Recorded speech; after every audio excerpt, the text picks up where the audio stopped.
Um, so good evening everyone and welcome to the first live session for the BA course for this term. So we have Professor Rahul with us, the course instructor, and along with sir we have myself, Malolan, Swaminathan and Srivatsa in the call. So in today's session we wanted to do two things primarily. First is we wanted to give you a chance to interact with sir and ask any questions that you have in the contents for weeks 1 and week 2. So please feel free to interact with sir and ask your questions.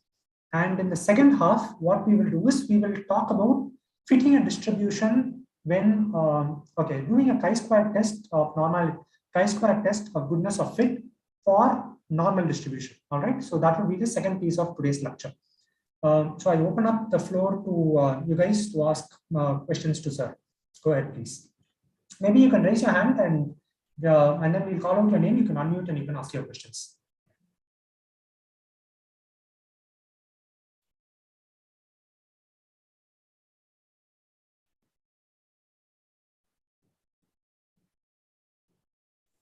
Malolan, I think you broke the surprise by telling that we are going to cover normal distribution.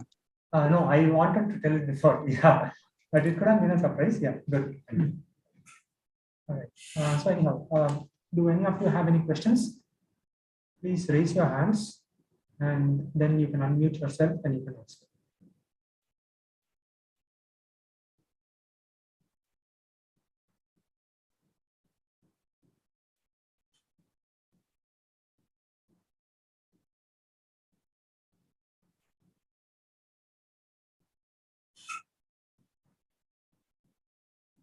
No questions? There was some questions around the PV plot and QQ plot in the discourse. So whoever has asked that, maybe you can ask that question. We deliberately did not answer it in the discourse, since we wanted to address it in the live session today.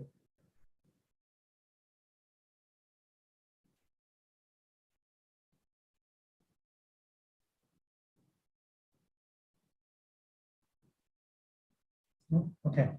Sir, then I will itself pose a question to you that was there in the discourse, sir. So the primary concern is, what is a PP plot and what is a QQ plot? That is the first question. And the second interesting question that came is, if the PP plot is a plot of probabilities, why are the axis values not between 0 and 1? They are having values greater than 1, right? So why is that? So that was the question in the discourse, sir. Okay. So first of all, what is PP plot and what is QQ plot, right? Why are they needed? So essentially, PP plot and QQ plot are graphical tools to understand how closely the data fits with the distribution that we are trying to fit the data with. So what is going to happen is, the data may have some underlying distribution which is unknown. We are trying to guess what that distribution is. So what do? We try to fit a distribution which we call as model distribution, and then we compare that model distribution with the sample distribution, the distribution that is underlying in the sample. So this comparison plot is essentially PP plot and QQ plot. In QQ plot, so we are comparing the X values from the sample with the X values that would come out if the data were to have the model distribution. Right. Let me make it simple by giving an example. Let us say that there is a sample. I don't know what the distribution of that population is. Right? I just have a sample from that. I am thinking that it has a normal distribution. So normal distribution becomes what I call as a model distribution. And the data has the probabilities that are calculated from the data are supposed to have the sample distribution. Now, if the sample distribution is actually normal distribution, QQ plot and PP plot should end up being a 45-degree line, because the sample distribution would match the model distribution. So I will get a 45-degree line, right? What am I exactly plotting on PP plot and QQ plot? In QQ plot, I am plotting essentially the X values. What are these X values? So what do I do is for model distribution, right, and for sample distribution, I say that I assume some quantile values, say some quantile values, 10th quantile and 25th, quantile, right? So first quantile, second quantile, third quantile, fourth quantile. So essentially, I will take these quantile values and I will correspondingly calculate what would be the X that would correspond to the 25th quantile, what would be the X that would correspond to the 52nd quantile, what would be the X value that will correspond to the third quantile, and so on. For both the distribution, for the model distribution and for the sample distribution. So a QQ plot, right? A QQ plot is essentially comparison of the X values, coming from sample distribution and the model distribution. Okay, so sample distribution is on the X-axis, model distribution is on the Y-axis. Since they are X values, that I'm plotting, and what am I plotting on QQ? It is actually the X value corresponding to the first quantile, X value corresponding to the second quantile, X value corresponding to the third quantile. X value is the random value, value of the random variable. Since it is X value, it can go beyond 1. Okay, it can go beyond 1, and therefore the axis for the QQ plot can be any value. It can be more than 1 also. I hope the explanation for the QQ plot is understood. Can I go ahead with PP plot now? Any questions from anyone regarding QQ plot?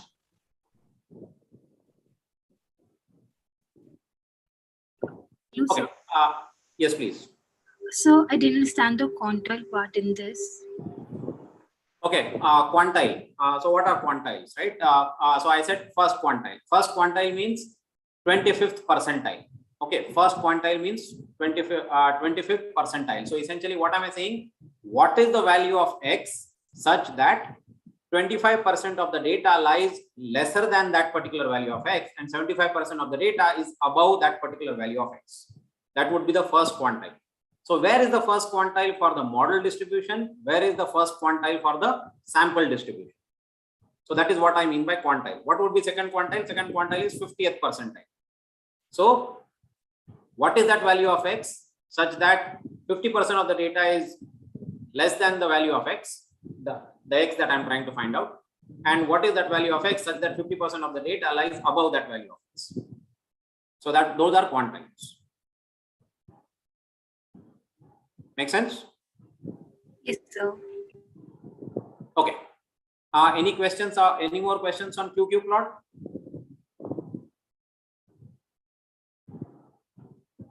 Okay, now let me explain PP plot. In PP plot, I'm actually plotting the probability. I'm actually plotting the CDF. Okay, so once again, CDF, if I'm assuming that the distribution is the model distribution, in this case, normal distribution, CDF, assuming that I actually have the sample probability, which means empirical probability, CDF of that empirical problem. So I will, for every value of X, I will calculate CDF as if the probabilities are coming from normal distribution. Compare that with the empirical probability for the same value of X. For the same value of X, empirical probability, right? So I am comparing probability with probability, and therefore it is called PP plot, right? Now, since I'm plotting cumulative probability versus, so essentially cumulative probability calculated from the sample, cumulative probability calculated from the model. Okay, it's a probability plot, which means that the values on PP plot can only be between 0 and 1. Okay, so the X and Y axis for PP plot will be 0, 1, X axis, 0, 1, Y axis. And if I get a 45-degree line, I am saying that my model distribution fits the sample perfectly. Okay, so what am I plotting again? I am plotting cumulative probabilities. I'm plotting capital F. Capital F represents the CDF. Okay, the CDF. Once again, CDF can actually come from model, in this case normal distribution, or I can calculate CDF empirically from the data, whatever is the data available. Is the PP plot understood now?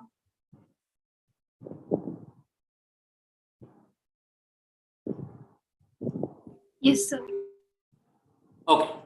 Now, without getting into details, the next question that we should be asking is, yeah, I understand it's a graphical tool.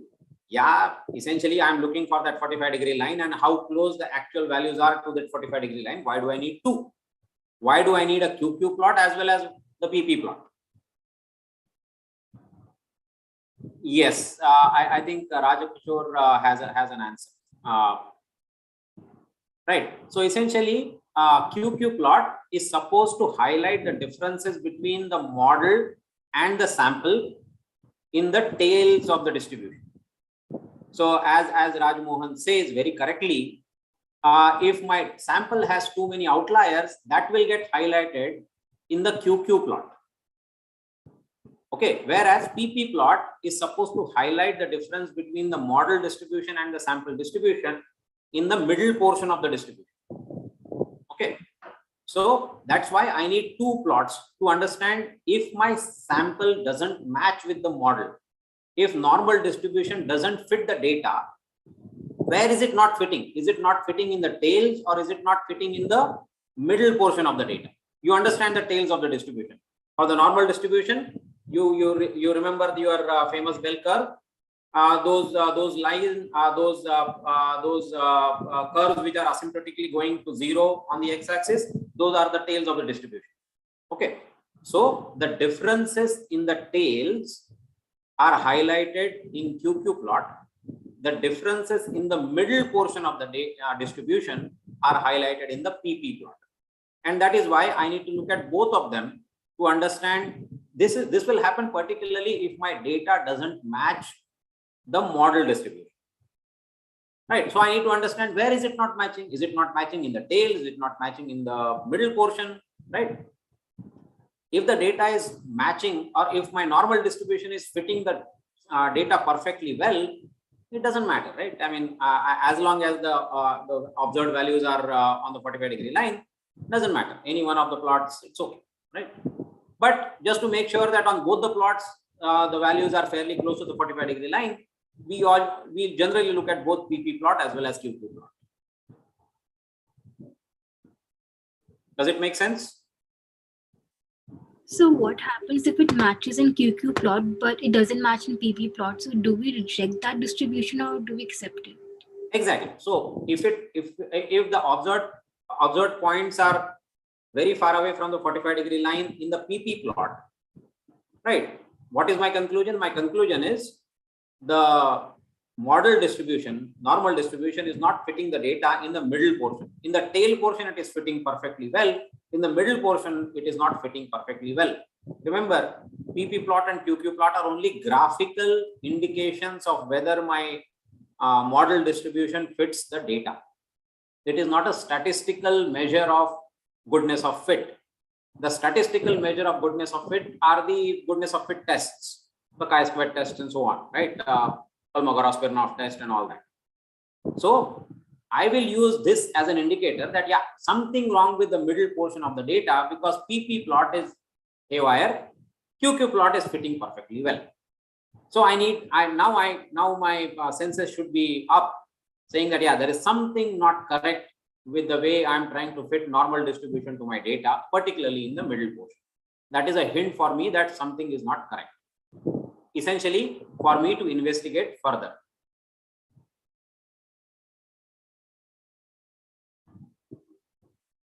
Was I clear? Yes, sir. So would someone just reject that distribution at the end because it's not matching in the middle? Yeah. Decision would someone? So, yeah, correct. So essentially, see, these are graphical tools. I say that if the observed points are very far away from the 45-degree line, right? How do I know that how far is too far? I don't know that, right? So these are only graphical tools, and therefore, if PP plot is not as expected, I should not simply throw away the normal distribution saying, it doesn't work because it is not fitting the middle portion, right?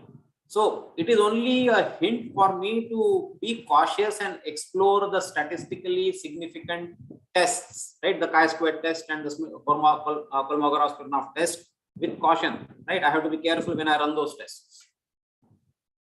That's the only way we practically use PP plot and QQ plot. These are essentially graphical tools to quickly understand whether my data is fitting or if the distribution is fitting the data or not.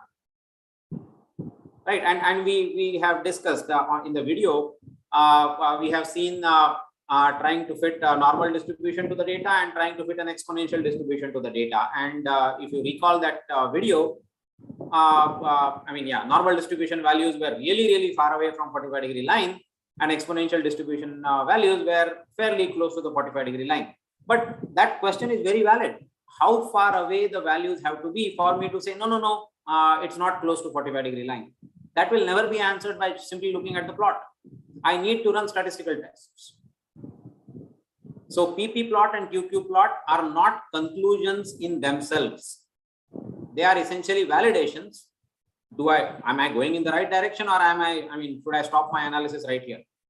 For example, right, the way normal distribution looked, right, the way normal distribution looked in the PP plot and QQ plot, compare that with the way exponential distribution looked, right? I would have said, yeah, let me explore this exponential distribution further because that looks promising.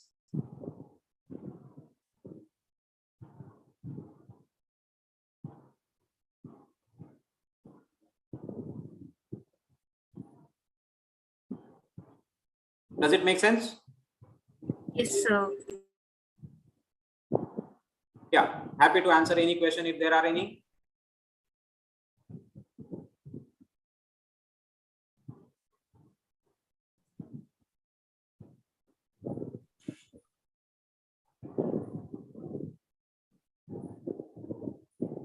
Okay, going once, going twice, and going thrice. Over to you, Malalan. Thank you, sir. Malalan, I'll just add another point to Professor Rahul's argument on PP and QQ plot. So I'll also tell you how it works in the industry. So right now we have given them just 50 observations. So therefore, if they run a statistical test, it will give them results in microseconds. Imagine they have 100,000 data points or even more. So if you run a statistical test, it will take a lot of time to compute and give you the results. So therefore, by means of these visual plots and descriptive statistics, we are narrowing down our assumptions on the distribution.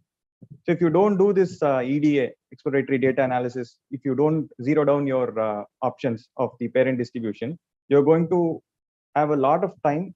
There'll be a lot of time in running the distribution. So therefore, you do this graphical test and a descriptive statistic, then you make a guess and then run the statistical test. Over to you, Malalan. Yeah, thank you, Swami. There's also one more question as to why when the sample mean and sample variance are same, it is a Poisson distribution. Basically, the description of Poisson distribution is that its mean and variance are the same, right? Lambda. So that is the reason why when the sample mean and the sample variance are the same, we consider the option to be a Poisson most of the time. Yeah, and once again, what Malalan says is precisely correct, right? Most of the time. It is not guaranteed that when sample mean is close to sample variance, every time it's going to be a Poisson distribution. Right? There is no guarantee. You have to run these tests to confirm.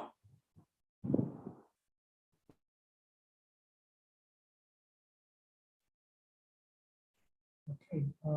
Any other questions? All good?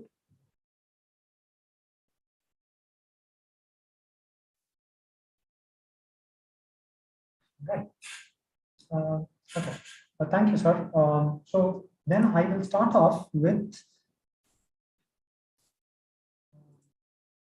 Yeah.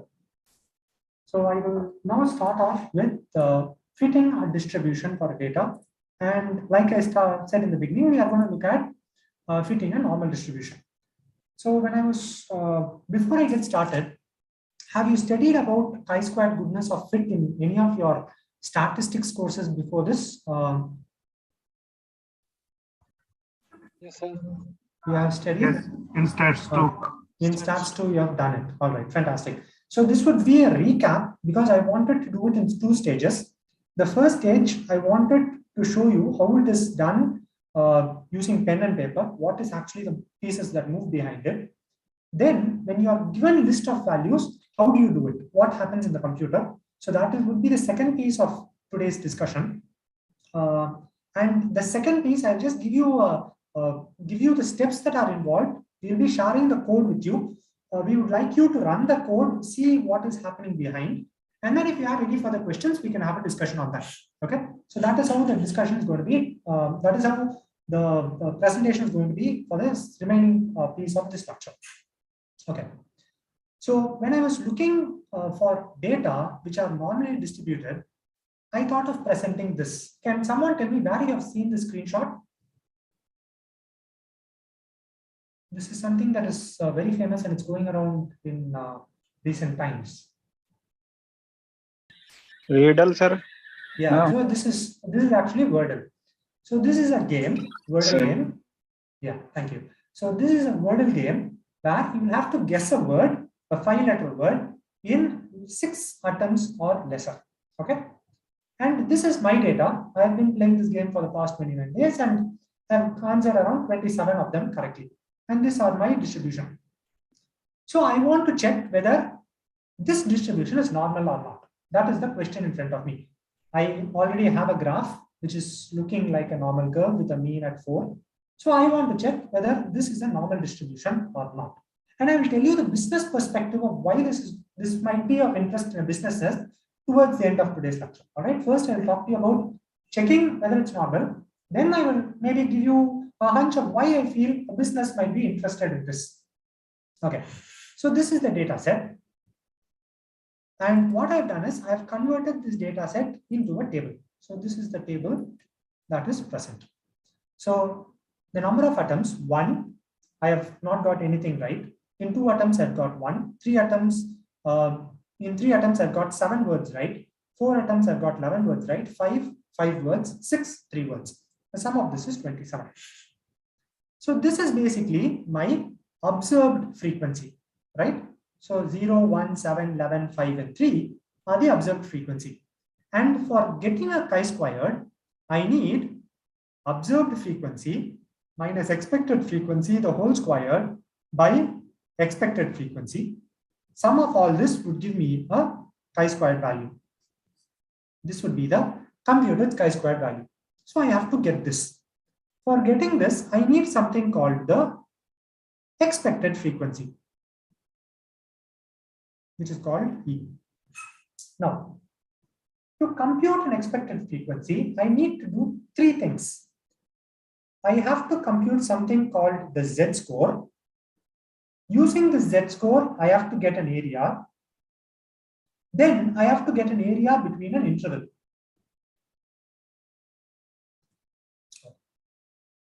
As you can see, this is a discrete data set. So 1, 2, 3, 4, 5, 6 is discrete in nature. But the normal distribution is a continuous distribution. So the first thing that we have to do is we have to convert this to a continuous interval. And what I'm going to do is I'm going to simply say, convert this to less than or equal to 1. This is an interval that is greater than 1 and less than or equal to 2. This is an interval that is greater than 2 and less than or equal to 3. This is an interval that is greater than 3 and less than or equal to 4. This is an interval which is greater than 4, less than or equal to 5. And finally, this is an interval which is greater than 5. Okay. Now, a discrete interval is converted into a continuous interval. Once I have done that, I can then calculate my Z-score as Z is equal to X minus mu by sigma. That is my Z-score. But since I have a sample, this is a sample, I will replace mu with the sample mean X bar and replace sigma with the sample standard deviation, which is S. So X minus X bar by S would be my Z-score. Right. Now, what is my X bar? That is a very interesting question. I have been given a grouped frequency table. So for 1, I have 0 observations, 2, I have 1 observations, 3, I have 7 observations.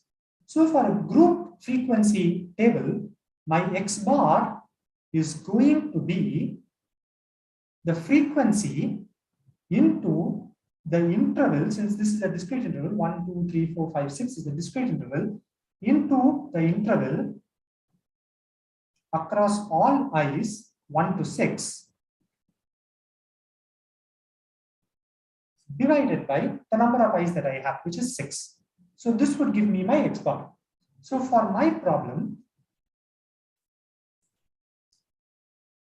the X bar value would be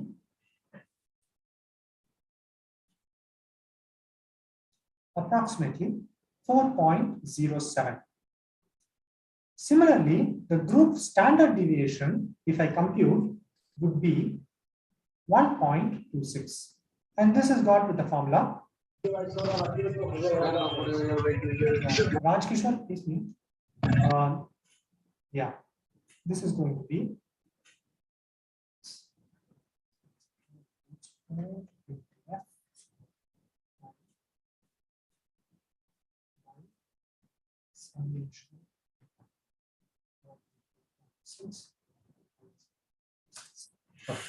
if I do this, my standard deviation for the sample is going to be 1.26.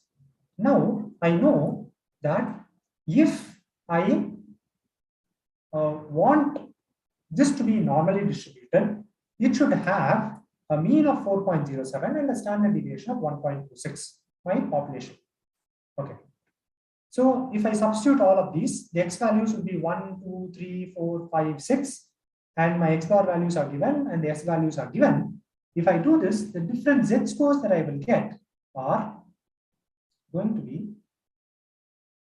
minus 2.44, minus 1.64, minus 0.85, minus 0.06, and 0.7 for the 6th or 7th one. I will not calculate for the 6th one because it's just going to be redundant. I'll tell you how in a minute. Okay. Now, once I've got the Z score, what do I want? I want to know the area. Now, this is a standard normal value. So, given a standard normal distribution, which has a mean of 0, I want to know for a Z value of minus 2.44, what is the area below this? That is what I want to know. So all I have to do is go to the Z table and look at the value of minus 2.44 and get that area. Okay, and those areas are going to be 0.0073, 0.0505, 0.1977, 0.4761, 0.7704, and this is going to be 1. Since the area under all my solving, all the values that I've solved are definitely less than or equal to 6. This area under the curve at 6, this area is going to be 1. Right. What do I want? I want the area in the interval, which is basically what is the value that is above this. So what I will do, I just put 1 minus 0.7774, which is going to be 0.229, 0.774 minus 0.4761, which is going to be 0.294, again 0.278, 0.147, 0.043, and this is going to be 0.007, this value exactly. Okay. So everyone with me so far, we have got the area between each interval. So if this comes from a population which has a mean X bar of, which has a mean of 4.07 and standard deviation of 1.26, in a standard normal, I would expect each of the intervals that I've considered to have this area under the respective curves. Okay. Everyone with me so far? Yeah. So could you please repeat the last area which you calculated? How did This you do one? that? This Yeah, one? yeah. No, One? the next one, the area This interval. one? Yeah. Okay, this one. So this is going to be 1 minus 0.774, which is going to be 0.229. 0.774 minus 0.4761, 0.294. 0.4761 minus 1.77, 0.278. Just one value before this. Okay. And for the first one, sir, then? Which one? This one? Yeah. This So area. for the point, how did you get 0.007? This you just go to a standard normal table. Okay, this is a standard normal table. And my value is, excuse me. Okay. My value, Z value is minus 2.44. So in my standard normal table, Z value minus 2.44 is 0.007344. Okay. Yeah, sir. Got it? So this is how you get this particular value. Areas. Yes, sir. Thank you. Okay. So once you have got this is the area that is expected in a standard when you standardize your expected distribution. So now that I have 27 observations, what would be the area under the curve? It will just be this into 27. So 0.007 into 27 would give me an expected number as 0.189. The next value would be 0.165, 0.397, then 7.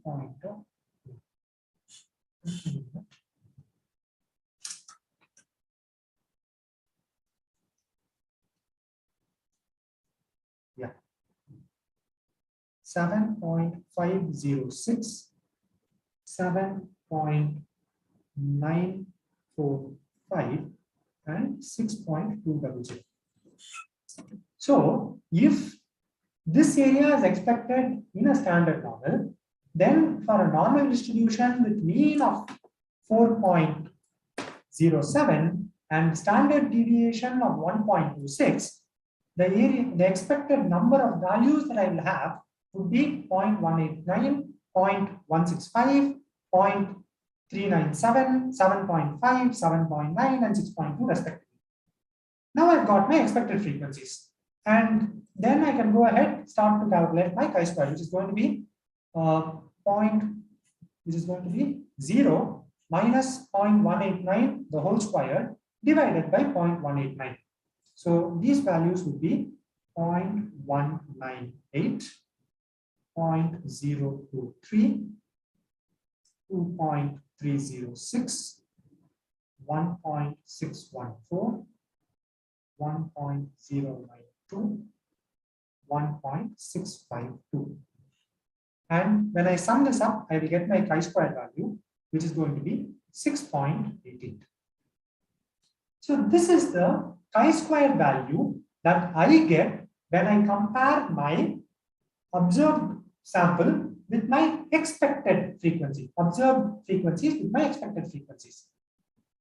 The check now is whether this chi-squared value is significant enough for me to reject my null hypothesis that this is indeed a normal distribution.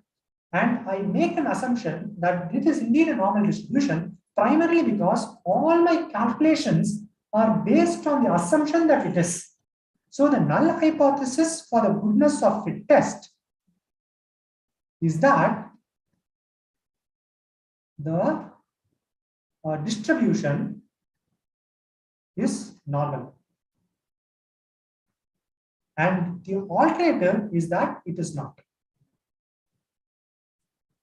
Since I make all my computation under the assumption that it is normal, my null hypothesis is that it is normal, and I have to disprove it by saying it is not. So if I get a value of 6.88, I need to compare it with some value to say whether it is significant or not. And that some value is going to be the chi-squared mu alpha value, which is going to be got from the table. This is the tabulated value. So let's say I want to do this chi-squared test under the assumption that alpha is 0.05 and my degrees of freedom would be k minus p minus 1. So here k is the number of buckets for me, which is 6. 1, 2, 3, 4, 5, 6. And for doing all of these computations from the sample, I calculated two parameters for the normal distribution, which is the mean and the standard deviation. So p would be -2 and -1, which is going to be equal to 3. So I need to go to my chi-square tables and get the value for 3 and 0.05. So if I go there,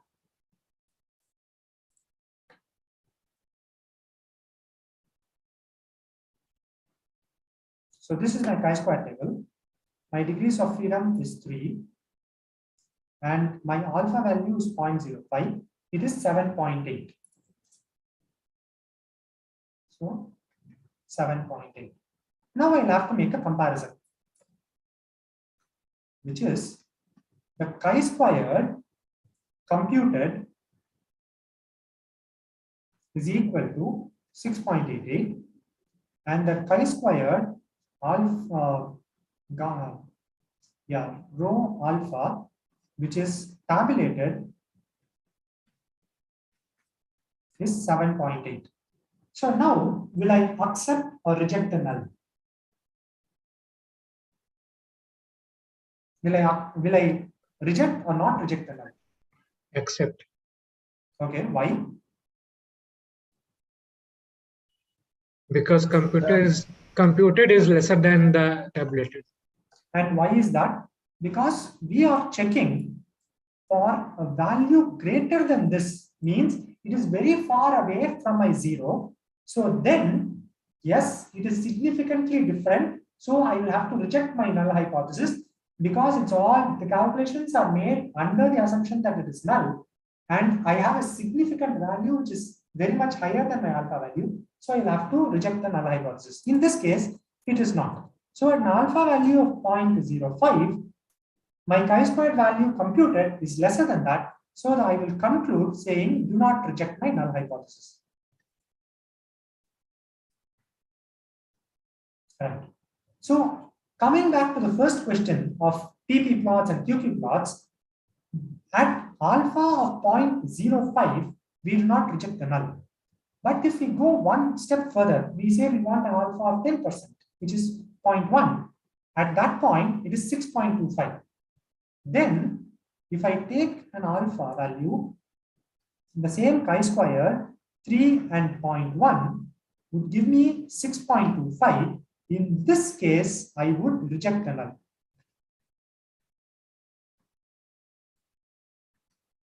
Right? So this is why, though you have a PP plot and a QQ plot, the PP plot might be showing you for this value, just as a reference, whereas you are actually looking for this value. Making sense?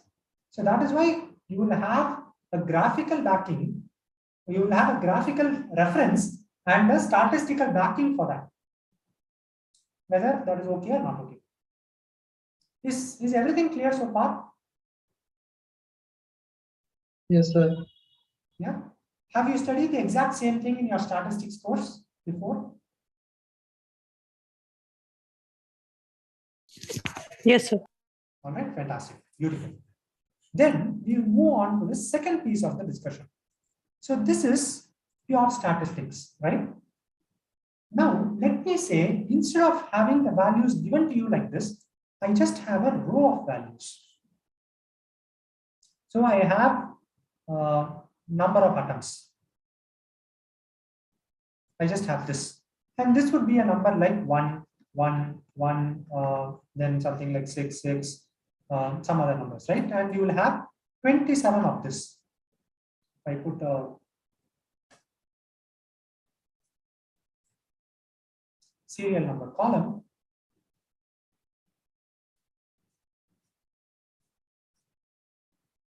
serial number 1, serial number 2, serial number 3, up to, let's say, serial number 27, you are having 3, right? So you're just given this. Then how do you fit a distribution? That is the question that we are looking at. So here, you will have to start creating the buckets, right? This is a much, the first half that we discussed is a much more refined data. I've already given you the buckets and I've given you the observed frequency in those buckets, and then you are fitting a data. Whereas our discussions so far have been, you have been given a list of numbers, and for those numbers, how do you see whether a distribution is normal or non-normal, right? So, or Poisson or not Poisson. What do you do here? In this case, the approach that we use is we still have to create buckets. But how we create buckets is, let's say we have 27 data points, right? Yeah, as a rule of thumb, we want to create buckets such that at least in every bucket we have 5 values in our expected frequency. So that is how we do. So what we do is number of buckets would be 25 by 5, that is equal to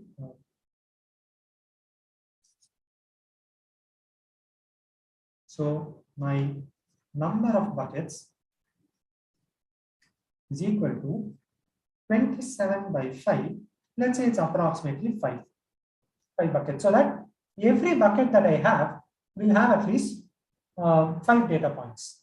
Yes, Meher. So like, why aren't you grouping it like 1, 6, and 3? Like in 1, there'll be like more frequency. So we will know the frequency like this. Why are we dividing it in these buckets? Wonderful. I do not know whether all the data points, let's say here I've given, here you already know that it is a discrete value. But what if I did not know? And I wanted to create a continuous interval. I did not know whether it was 6 atoms or 10 atoms or 15 atoms. I did not know that, right? It could be any number. So I'm giving you a general approach. Okay, sir. Right? So this general approach will apply for everything. All you want to do is you want to know whether this thing that you see is following normal or not. That is all. This list of numbers is following normal or not. Okay, so that is why it's a general approach. Okay, sir. Okay, so I am going to create it into 5 buckets. So I want 5 buckets. So what I will do, it starts at 1. I will find the minimum value, the maximum value. Minimum is 1, maximum is 6. So I will just create intervals between these two. Between 1 and 6, I will split it up into 5 intervals of equal size. And then I will apply the logic. Let's say I create some intervals. Just for the sake of argument, let me just say intervals, right? For the sake of arguments, let me just put 1 to 2, 2 to 3, 3 to 4, 4 to 5, 5 to 6. Let me just put it randomly. This you can actually try it out in the piece of code that we have given you for a different data set. That will work. So this is your interval. And the expected frequency is, in every interval, I want at least 5 points. So it will be 5, 5, 5, 5, and 5. In fact, it's 5.4. The expected frequency is 5.4 in everything. And then you will go to your data set and find out how many data points actually fall in this interval. Right? Let's call this x1, x2, x3, and so on to x6. After this, you will calculate the chi-square and compare it with the tabulated chi-square. This is the general approach when you do not know how to split a bucket and you do not know, let's say, what would be the ideal ranges, so on and so forth. So, when my data set is already given to you as a frequency table, you can use this. You can use this approach directly. When you are just given a list of numbers and you want to break it up into buckets and do an examination, you can go in for this one. All right. Do I still have a question? Neha? Yes, so in expected frequency, the frequency is same. So that is uniform distribution. So not necessary. Yes. So what we are doing is, this is going to be area under the curve. You should not come. compare this with this graph. Making sense? This graph is showing you area under the curve. This is telling you number of observations there. So I didn't get it. Okay. This plot that you see here, what is the x-axis? What is the y-axis?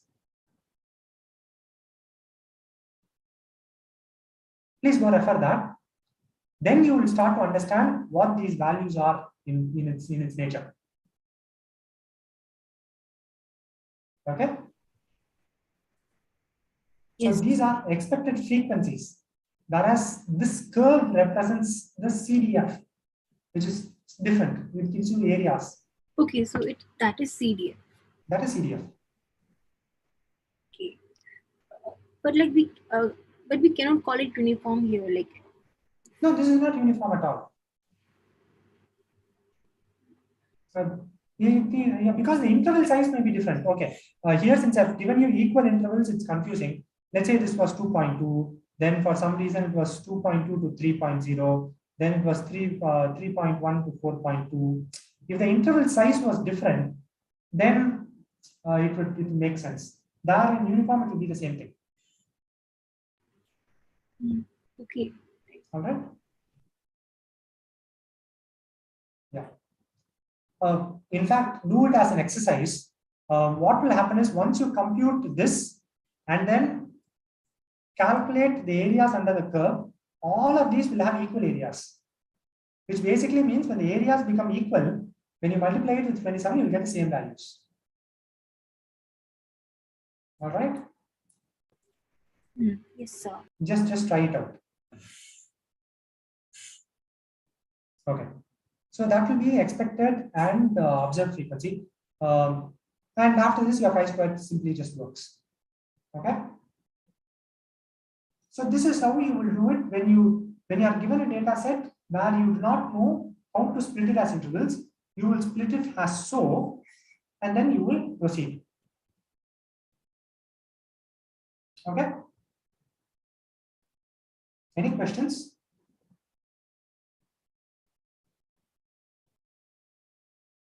Right.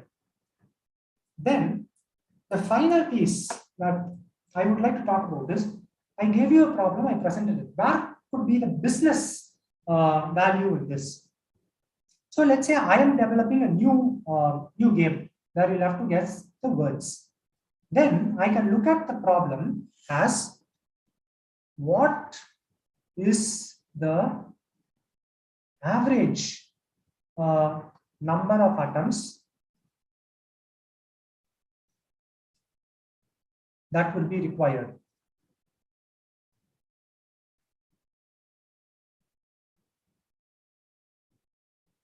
By an average person.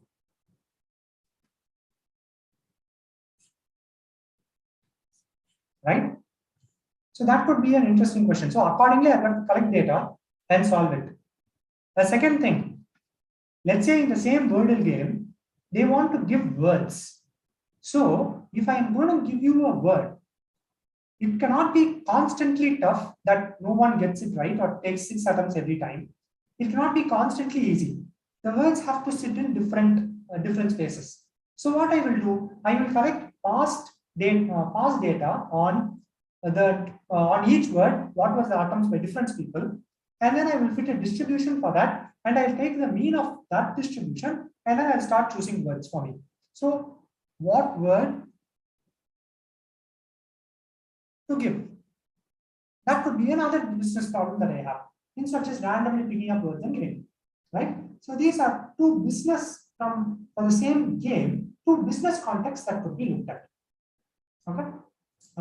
I hope I've done justice to this topic. Any questions, please feel free to ask. Sir, any comments from your end? Nothing. You carry on. Sure, sir. All right. Okay. Anything else from anyone else on this particular topic, or many of the topics that were covered in weeks 1 and weeks 2? Excuse me, sir. Yes, Abhinav. Sir, in the first part, sir, how we have calculated the expected frequency? How we have calculated Expected This- frequency. this one here? Yes, sir. Yes. It is going to be the area in the interval into the number of sample points, 27. Okay, sir. That would Okay, be the expected frequencies.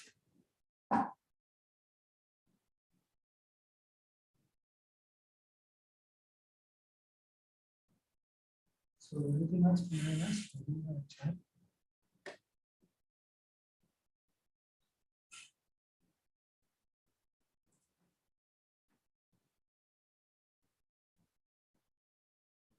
All good.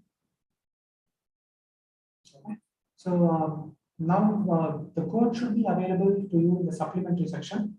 So take out the normal curve, code for the normal. You're given a data set, fit a distribution, and see how it comes. It should follow this approach that I have spoken to you about here. Right? Okay. So this is all from my end. Please feel free to ask any questions, or if you do not have anything, we can wind up.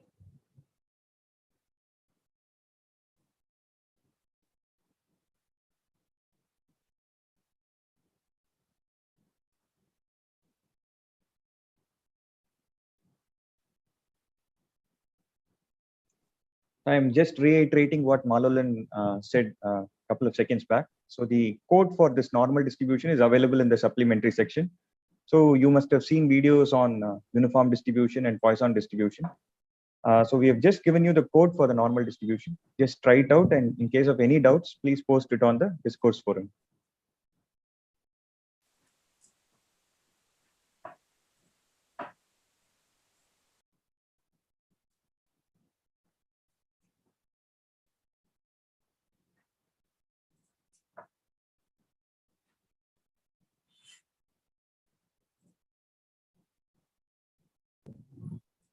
I agree with Nagarajan's comment. Excellent presentation. Thank you.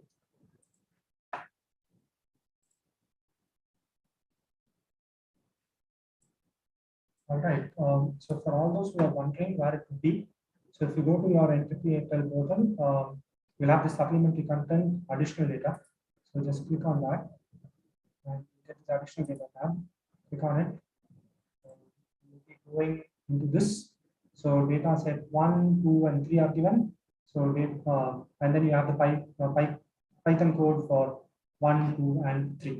Okay. So please pick them up and run them in your system and see. In case you have any questions, like Swami said, please feel free to ask us in our discourse. So I have one question from the lecture video. Yeah. So first we were assuming that it was a Poisson distribution, and then we look at mean and median, and they turn out to be same, which is 5. So that means it is symmetric, but Poisson distribution is not symmetric. But when we do chi-square test, we find out that it is actually Poisson. So why did we get symmetric distribution, like mean and median being same, and still getting Poisson distribution as the answer? Mean and median is the same does not mean it is symmetric. It is just that the center point, yeah, you have the equal number of points on both sides. Yes, sir. Right? Okay. So mean and median, equal number of points on both sides. That's what is symmetric. Fine. So your question is, why is it still a Poisson? Yes. Did you check the variance? Actually, I have a question. Yes, sir. On what basis are we calling symmetric distribution? We are only finding out that the mean is equal to the variance. No, sir. She said the mean and median are the same. And Mean also, and the median are the same. Okay. and also mean and variance are close. That was our initial assumption, but that's why we chose Poisson distribution. Huh. Okay. Okay, so yes, The sure shot way of deciding whether it is a symmetric distribution or not is to look at the skewness value. Right. The mean, mode, median, they are hints, but I can always create a data example where mean is actually more than the median, but the data is not Data is not skewed right.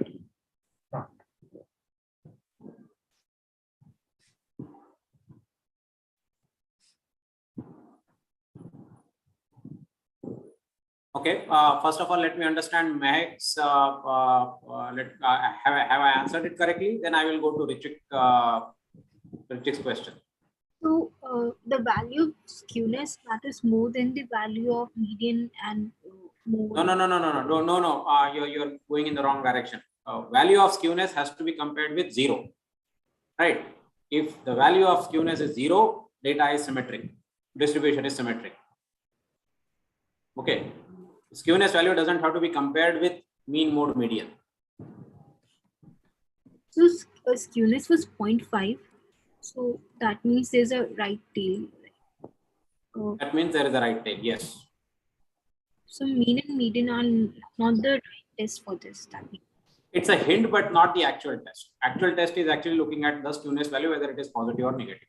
Positive skew means positive tail, and negative skew means left tail. So I believe I'm able to now get what she's driving at. Okay. So you're checking the mean, the median, then there's something called variance, and then there's something called skewness. 4 different terms. So I believe you're telling mean and median are the same, so it is symmetric. Like sir pointed out, that is not the case. For symmetricity, you should check for skewness. In the videos, we would have actually looked at the mean and the variance. So if the mean and the variance are very close to each other, then it should be a Poisson, is what I believe the videos would have said. It would have not been the median. No, all of them are like similar, like mean, median, and variance. All right, that is fine. But mean, median, okay, if the mean and median is just telling you 50% of the points are on one side and the other 50 are on the other side. Skewness tells you how far away they are, right? So you'll have to, symmetricity will not come with only mean and median, like sir said. It will come with skewness and the variance. Yes, sir. Right? So you'll have to compare when we tell in the video, we would have compared the mean and the variance and said it would have had some kind of skewness. Yes, it has 0.5 skewness. So that is why if you would have said, okay, Poisson could have been a good fit for it. Okay, yeah. Got it? Yeah. It should have not been the median. That is what I'm trying to say. Like sir said.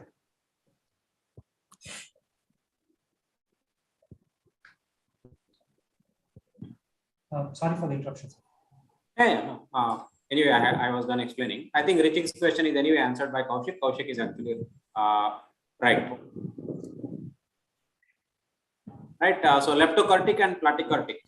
Right. Go to those definitions, and not only the thickness of tail, which means higher probability of extreme values, but also look at the middle portion. Thicker tails actually means thinner middle portion.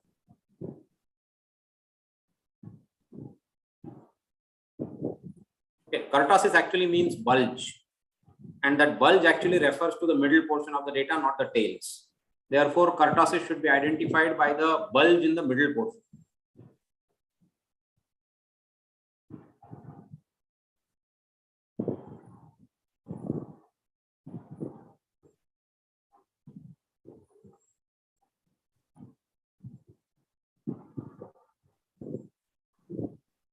Yeah, thanks, Richard.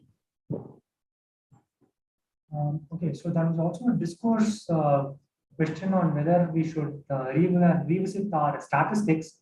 It is definitely worth revisiting your statistics, basic statistics courses that you have done, because a lot of concepts that will be covered in this course would be derived from that. Like you saw, for example, the chi-squared, it would have been covered in your statistics. We are recovering it here from a business perspective. That is all.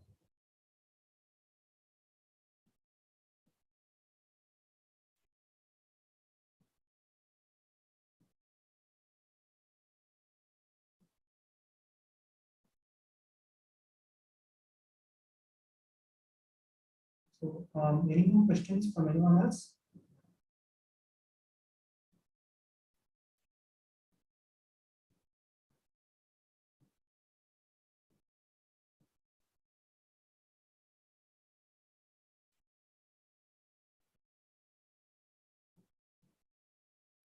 Okay, sir. I think there are no more questions. Maybe we can wind up the session. So you're on good. Sure. All right. So Yeah. thank you. Thank you, everyone. Thank you specifically, Malola. Thank you, sir.